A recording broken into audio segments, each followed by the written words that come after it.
Ladies and gentlemen, it's my great pleasure to talk about China because China is really a great focus. People, wherever you go, they talk about China. Great attention. Why? I think, number one, China is too fast. 3 decades ago, when China started its reform, and nobody project China could move so fast from a very small economy now become a number 2 in GDP size. And in 2010, when Chinese GDP just overpassed Japan in US dollar parity, just a little bit. But what happened today, 5 years later? More than doubled. So it's very fast. So when we talk about 2025, what about it? We call now China turn to be a new normal, moderate growth rate. But few people probably think that's possible because new normal, according to Chinese standard, is about 7%. So it's already not normal for many, many countries. So question mark. The second, I think, reason that is big, is too big, the population.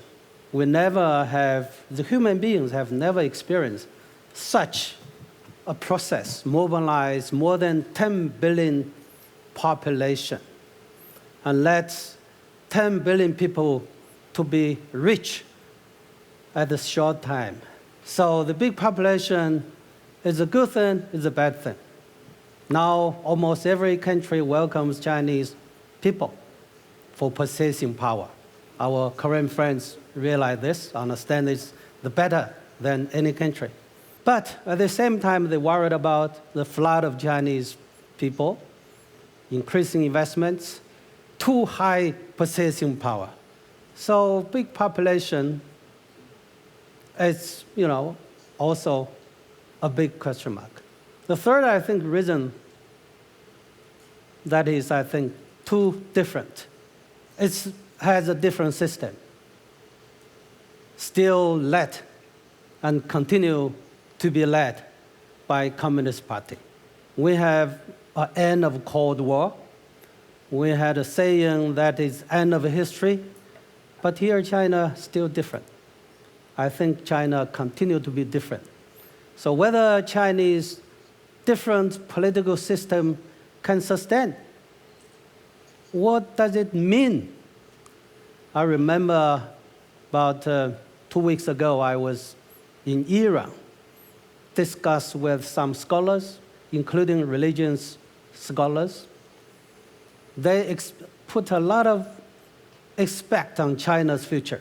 They told me, we do not expect Chinese economy.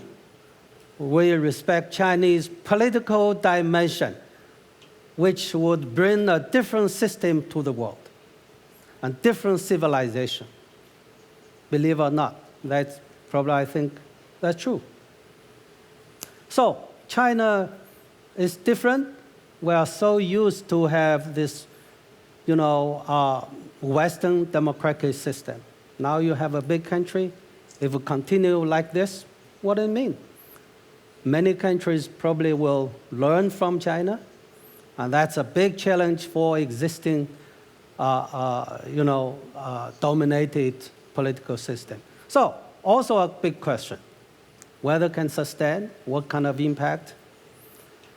But before, to give the answers, I would like to start with the China dream, because the China dream is really a big answer to all of these questions.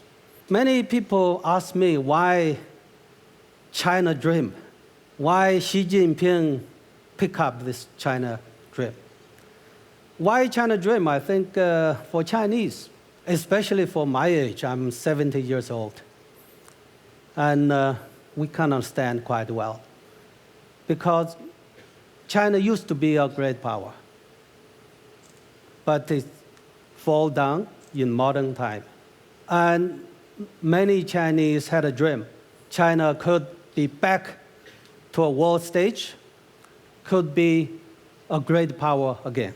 And few people would believe at that time, and even Chinese used to call a little Japan, could defeat Chinese Navy fleet, could invade China for more than 1 decade. So they think it's China's problem. It's system. So we want to be back. We want to be prosperous. So Chinese suffered too much. And also China has internal riots, internal conflicts. So by 1949, the People's Republic was established and then turned to be a new, I think, turning point for China. One thing, it ended the internal riots in the mainland, at least. And then starting from that, the Chinese leaders, government made the dream to be a big power again as quickly as possible. I remember we had a plan to overpass Britain within 5 years, catch up the United States within 15 years. So that's why we have a great leap forward. And we thought it's very easy if people work hard. But it's a failed story. And then we have Cultural Revolution, and then China almost fall into the edge of the collapse. That is the original words of Deng Xiaoping. So Chinese leaders decide to conduct a new policy, reform and opening. The reform and opening by 2 means. Reform and of planning system that showed that is a failure. Opening the country to mobilize its own advantage of cheap labor and vast land to attract the foreign investments. So when they start this, then China developed so fast. They mobilize the dream again. So leaders make 2 steps dream, China dream. That is, we call it 100 years. 100 years, that is People's Republic. The Communist Party establishment in 1920.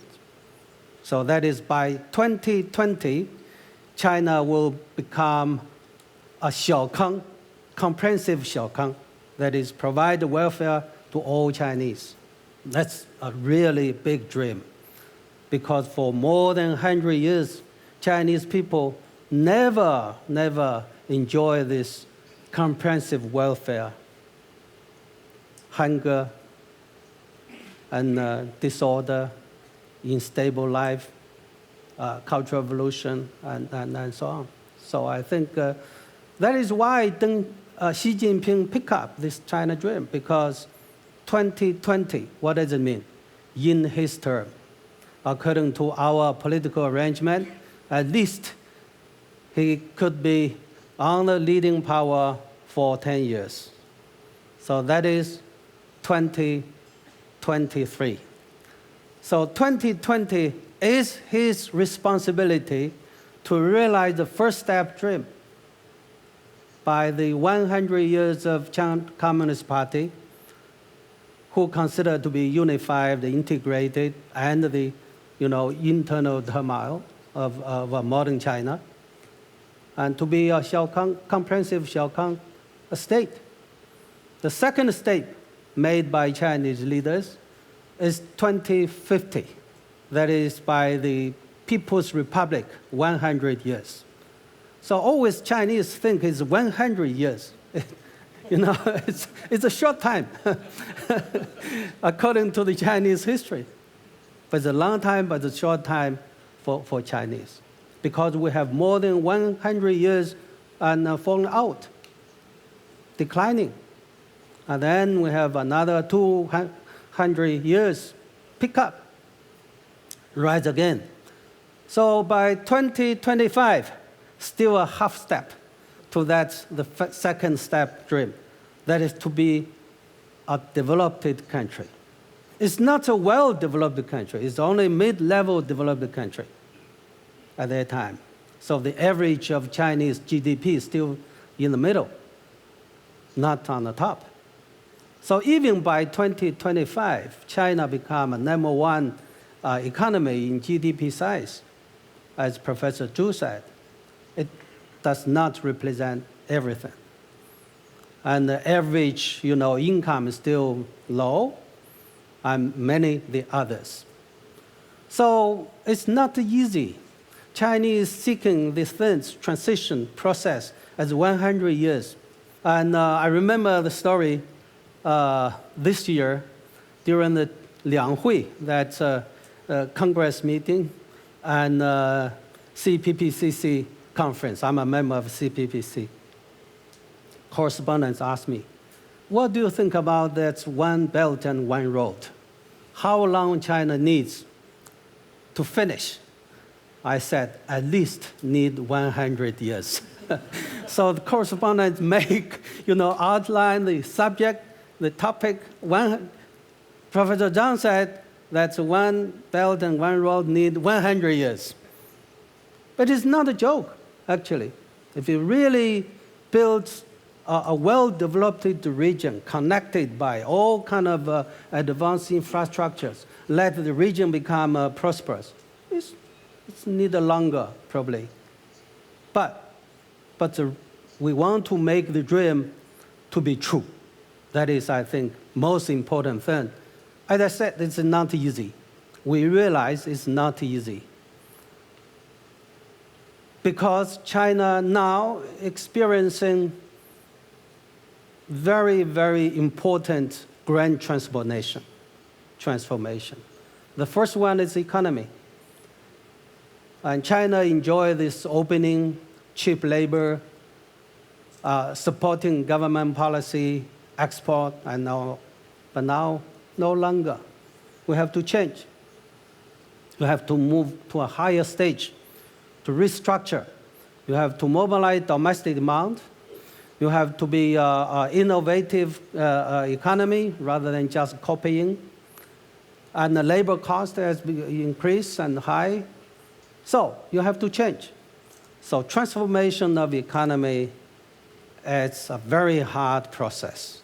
So come to the new normal, and we thought that new normal could be 7 to 6%. But there are great difficulty.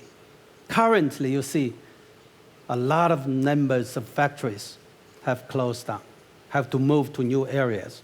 And also, China's number one export capacity, where China can restructure. To move to developed countries, already enough, already full. To developing countries, they need the new dynamic force. So later I will talk about that's probably the story behind why we need, the one belt, one road, infrastructure, new economies. So I think this transformation has, I think, a great difficulty, but we managed to do it. And also, we have to change from a government-led to a market-led economy. That's happened in Korea in the past. Second, I think the change of society, grand transformation from a rural society to an urbanized society. Currently, we have registered an urbanization rate is about 35%. The people who are living in urban areas are about half. But by 2025, at least I think it's 65 or 70%. So that means in the future 10 years, you have to mobilize, remove 300 million people and change their life from rural to urban. That means a lot of things. Not just economy, not just job, everything, is a grand transformation. During this transformation, it is possible to have many problems, including social riots. And also, this time is different. In the past, people just searching for job and higher income. But now, they want to have a better life, clean air, and good education, and so on. The third one, I think, most important thing, the system transformation. You have to move to a legal-based political social system. So from the person leadership, party leadership, to a legal-based system. Recently, we have a big debate, whether it's party lead or law lead, where is the party place. So it's very clear, the answer, the consensus, the party have followed the law. So to the legal system is not easy. But we're determined to do. We have the other choice. That's a dream. And also, I think China wants to be a new power, different from the old one. China committed to follow the peace and development peace road, and different road from the other old rising powers. Because the old rising power means the war, expansion, replacement of existing dominant. But China does not want to do that. It's not easy because there are three major challenges. One challenge is domestic, because the people want to be a big power, to show its power, the pressure for leaders to use the power, including the military, very strong, if any disputes. The second, I think, managing disputes. We have so many disputes. You have to manage them well, not to let it turn to a big war, confrontation. The third one, key issue, how to handle China-US relationship. And China committed to be a new power, so China called this new power relationship. What does it mean, new power relationship? That means consultation, discussion, cooperation. Let's sit down for discussion. Now, fortunately, we have more than 100 kind of platforms, channels for this consultation discussion on a high level, on mid-level, on low level. So it's open. Unlike the Cold War period, US, Soviet Union, very few. But now, every day. So then is cooperation. And I think the two countries from both sides realize it's so dangerous, it's so risky if two countries really confronted. No winner. So that is basic believing, because in the past, if two powers, or emerging power or existing power, they always believe they are winner. But now, nobody believes there is a winner. So if nobody believes the winner, why you launch a war? So they have to try to manage the conflicts and trying to find ways. So do not believe the media every day report on how they fight each other. But at the same time, you have to watch another, process that is careful, cautious, and discussions, and searching for cooperation, any kind of possibilities. So I think when we talk about that 2025, China's future, realize a dream. And it's our own shared future. So one thing, China keep its commitment, be a peaceful rise, be a different power. At the same time, let us work together to create an environment which make China possible to be a different power. I see my time is over, so I thank you so much for your listening.